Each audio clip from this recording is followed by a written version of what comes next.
तो मेरे प्यारे यूट्यूब वाले कैसे हैं आप सब। मेरे প্যারে বলার কারণ হচ্ছে আমার মধ্যে এখন পঞ্চায়েতের এখনো ভূত চেপেছে। পঞ্চায়েত করে করে আমি পাগল হয়ে যাচ্ছি।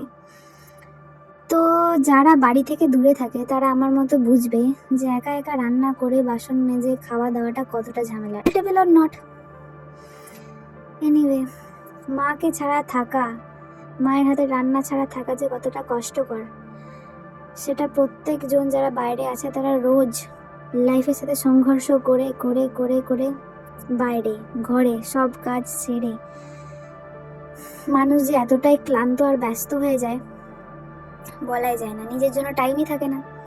রান্না করো কারণ খেতে হবে, বাইরে যাও কারণ কামাতে হবে, টাকা চাই কারণ জীবন ধারণ করতে হবে। এই সমস্ত করে করে মানুষ যেন একটা জাঁতা কলে পড়ে গেছে।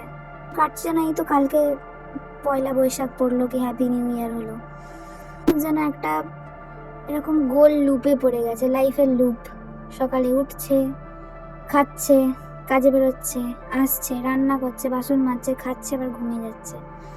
এই লুপে এখন সবাই আটকে গেছে। এখন টাইমটা এমনই হয়ে গেছে, লুপে আটকে গেছে। এখন খুব মনে পড়ে সেই 15 বছর বয়স পর্যন্ত যে জীবনটা আমরা কাটিয়েছি সেটা কতটা সুখের ছিল। তখন আমাদের বড় হওয়ার চিন্তা ছিল।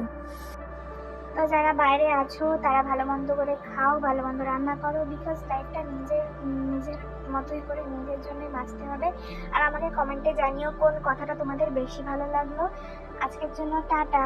ভালো লাগলে লাইক করো অ্যান্ড সাবস্ক্রাইব করে নিও এরকম আরও দেখার জন্য।